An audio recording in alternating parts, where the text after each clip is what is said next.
Alright folks, well welcome back to CB Rebuilds. Today we are going to take the four-wheeler on a little test drive. So to do that we need to get through the brakes, make sure the brakes are working, at least the foot pedal. I'm not saying we're going to have full brake control, but I'm going to take it kind of easy out there. And we're going to have to address the rear tires. So the front tires are pretty bad, but they do hold air for time being. But the rear tires are in really bad shape. The one wheel has a hole in it about 4 inches long, so we need some replacements. In this episode we're going to talk about getting the brakes working, and we're going to get some replacement wheels on this four-wheeler. So stick around, let's see if we can get all this done and go for a short ride and see if everything still works on this old four-wheeler. Got the brakes. Sorry for the wonderful lighting. But I just was playing around with this, and I think we've got good brakes. So if I got this lever, I think this is it's okay, because here's the lever that you'd pull on, and if you watch, you can see the brake drums are separating like they're supposed to.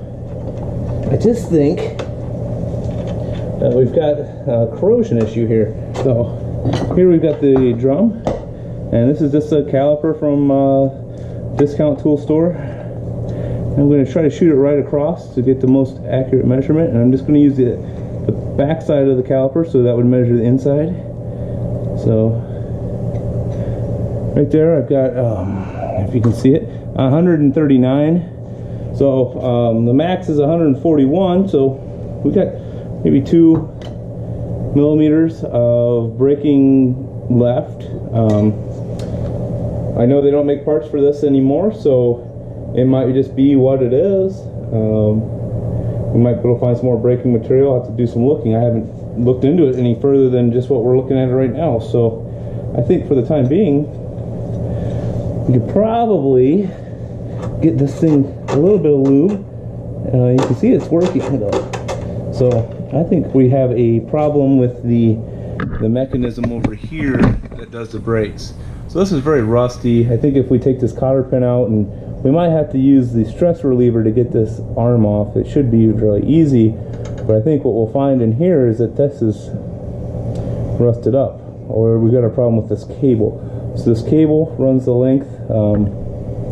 This cable runs the length back here, and that's the one that I think is giving us the most problems, because this cable up here is for the hand brake.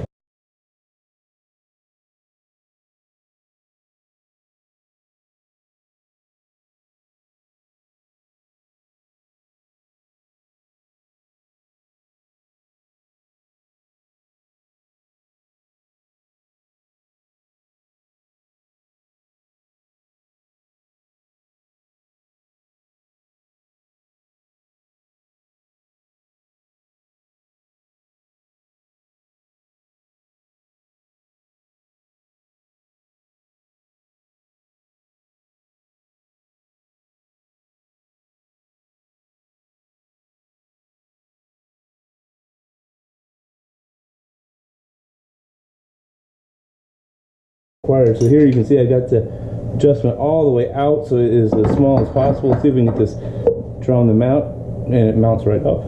So that's good. Put this O-ring in here. It seems like that's where it's supposed to be. And then we've got the nut that goes on here. That's tight. And we do have a jam nut, so we'll go ahead and install the jam nut. It'd be good there. We do have this dust cover. Alright guys, so I did get the drum back on, and I figured out this washer.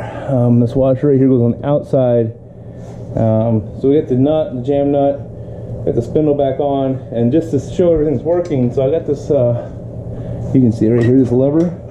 And this is what you would normally, when you pull or hit the brake pedal, it would go forward and lock the brakes up. But just to see if everything's working, you can see, even with this a little, it locks pretty good. I like filming as much as I can, because I think it's a good way for other people to learn as well. Again, I'm not an expert by any stretch of the word. Not at Honda four-wheelers, we can tell you that. So we'll get the retainer pin, we got that off.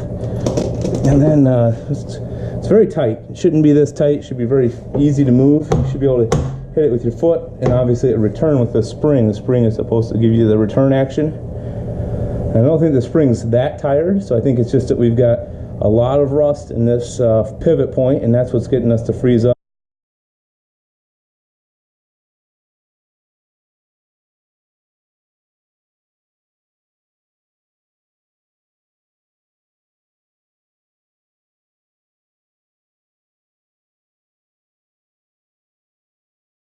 We might just put some of this in here and try to exercise it a little bit and see if that gets it enough loose that we can get the slide action out of it. And it's already better because I can pull it back up, so that's promising.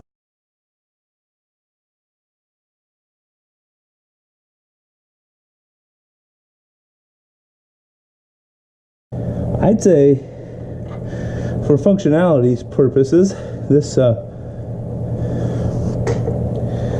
brake lever is going to work really good. You can see it's got lots of swing, lots of loose play. So that means it's very loose. It's working really well.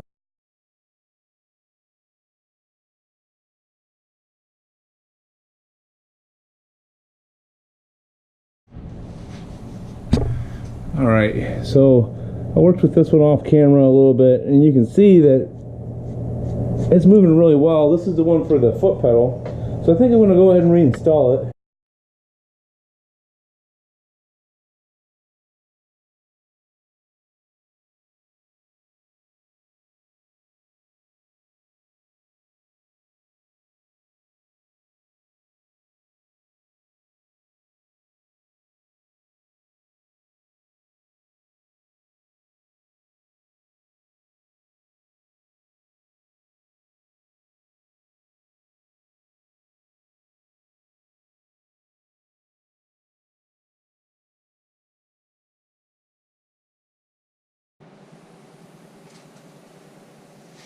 Alright, so I gave this thing a pretty good clean out. You can definitely tell this guy right here, it was clear full. Now you can kind of see through it.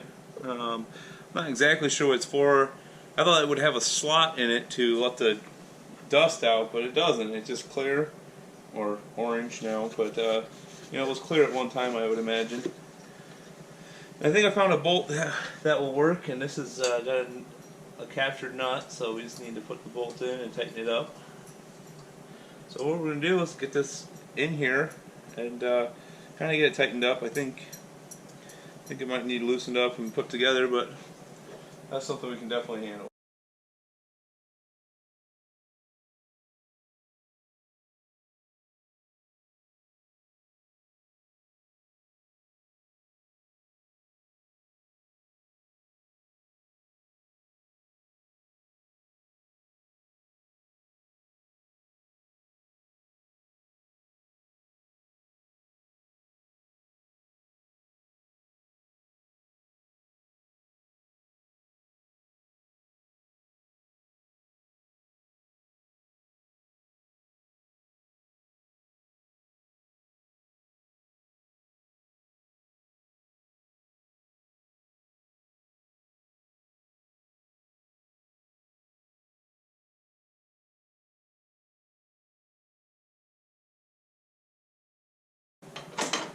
Alright, so we get the airbox put back in. Again, I don't have a top to it. I think I might have to look on eBay. Can't imagine there's too many places selling them right now. But I'd like to get that closed, because if it is closed, then it pulls air from this tube through this frame rail all the way up here to the front. These plastic inlets, one on each side, draw the air in, and they're connected right to the frame, so that it brings in air from a little higher up, maybe a little cleaner if you're actually running this thing. Alright folks, so as you can tell, I do have a new shiny wheel right here for the 200SX, and we have the old one right here. So just to kind of go over real quick why we're even buying new ones. It's pretty obvious when you look at this tire. This is the outside of it. You can see it's got this, I don't know, 5 or 6 inch hole in the wheel. Actually in the wheel, not just the tire. It's clear full of water. It will not work for a test ride. So I was perusing my local Craigslist and I came up with this aluminum wheel. So this aluminum wheel is maybe a little bit lighter, but it is a 9-inch wheel versus the stock 8-inch. It is also an 11 instead of a 10, so the wheel's an inch wider. And this tire is a 22. It is a brand new tire. Guy I bought it from had some misfortune on his four-wheeler, so he got out of four-wheeling, but he had this set of wheels laying around that he just wanted to move on.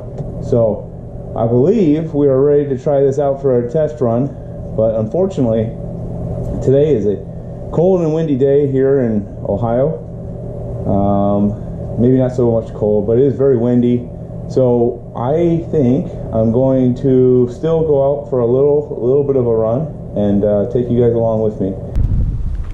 Alright folks, well, it's going to be a little windy out here today because, like I said, it's Ohio and it's a little rainy, a little wet today. Temperature's not bad. So I got this thing wheeled outside here. I got you mounted to the handlebars, so let's see if everything we've done still works. We're going to be ready to go for a little ride across the yard. So we got the key on.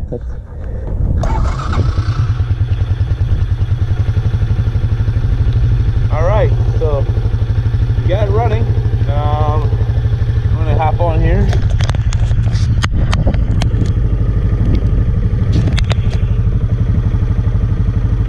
We got it running. And now it's time to try to put it in gear and go across the yard. And we got the tires on. We got, you know, air in the tires for now. Let's see what happens. So up we go with the shifter. I'm jerked into gear, so that's good. Let's go. Gotta keep reminding myself I only have rear brakes on my foot peg, so I don't want to make that mistake and try to grab the hand lever because there's no brake. So let's go.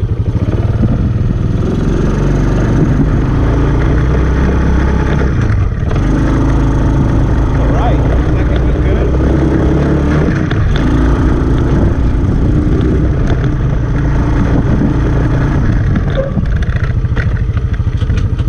Oh, brake test there. Stopped pretty quickly, so that's good. Let's keep going. Back in gear. Try again.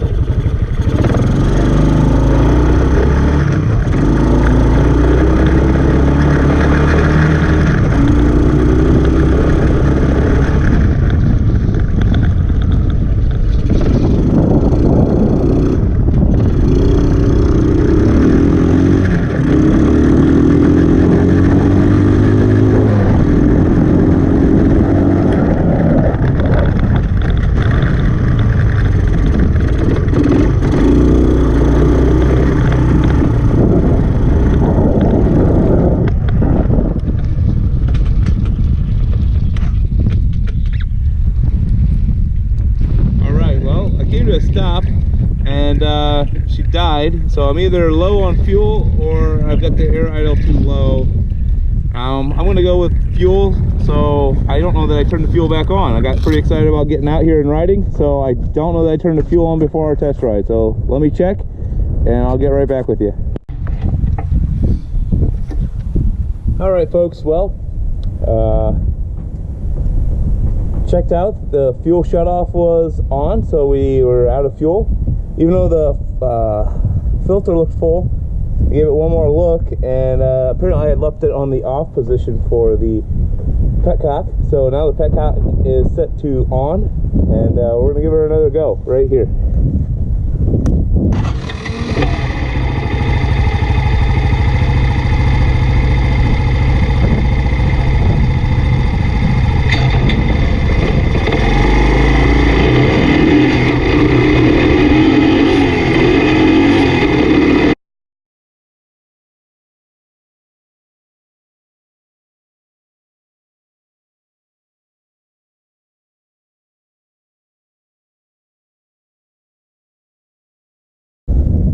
Well folks, it runs a lot better when the fuel's turned on, so that was a simple mistake, easy to correct. But I did notice that we're having a little bit of a noise in reverse.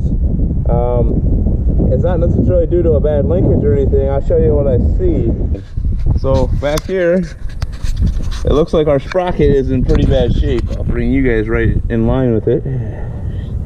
There you can see the teeth are kind of going one way. It's that they've wore down. I don't know if somebody had the axle out of alignment, but also this chain is fairly loose. Don't think it should have that much play in it, but for the time being, just as something that we've taken from the mud and put out here for us to use, it does seem pretty good. I think the next couple things to do here is decide if we're going to try to use the plastic over, or